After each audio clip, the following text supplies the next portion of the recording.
Hello friends, welcome back to my channel. Simple and టేస్టీగా mutton dum biryani ఏ విధంగా చేయాలో ఈ వీడియోలో చూద్దాం. వంట రాని వాళ్ళు కూడా చాలా సింపుల్గా చేస్తారు. ఒకసారి ట్రై చేయండి. 1/2 kg మటన్కి పసుపు, ఉప్పు, కారం, ధనియాల పొడి, అల్లం వెల్లుల్లి పేస్ట్, పచ్చిమిర్చి, నిమ్మకాయ, పుదీనా, కొత్తిమీర. గ్రేవీ ఎక్కువగా కావాలంటే పెరుగు కొంచెం ఎక్కువగా వేసుకొని కసూరి మేతి వేసుకొని బాగా కలుపుకొని 1/2 అవర్ మ్యారినేట్ చేసుకోవాలి. 1/2 kg మటన్కి 1/2 kg బాస్మతి రైస్ని బాగా కడిగి సరిపడా వాటర్ పోసి ఉప్పు, బిర్యానీ ఆకులు, షాజీరా, లవంగం, ఇలాచి, పచ్చిమిర్చి, కొత్తిమీర, పుదీనా, నెయ్యి వేసి పక్కన పెట్టాలి. ఆనియన్స్ని ఆయిల్లో వేసి గోల్డెన్ షేడ్ వచ్చిన తర్వాత సగం పోర్షన్ తీసుకోవాలి. ఇందులోనే బిర్యానీ ఆకులు, పచ్చిమిర్చి వేసుకొని మ్యారినేట్ చేసి పెట్టుకున్న మటన్ని ఇందులో వేసుకోవాలి. మటన్ ఉడికేంత క్వాంటిటీలో వాటర్ వేసుకొని 80% కుక్ అయ్యే విధంగా మటన్ని ఉడికించుకోవాలి.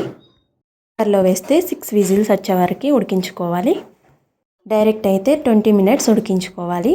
ఇదే ప్రాసెస్లో రైస్ని కూడా ఉడికించుకోవాలి. 80% రైస్ ఉడికిన తర్వాత పైనుండి ఇలా రైస్ని లేయర్స్ లాగా వేసుకోవాలి. పైనుండి ఫ్రైడ్ ఆనియన్స్, పుదీనా, ఫుడ్ కలర్, నెయ్యి, కొంచెం నిమ్మరసం అండ్ అలాగే ధనియాల పొడి వేసుకొని 15 మినిట్స్ మీడియం ఫ్లేమ్లో స్టీమ్ చేసుకోవాలి.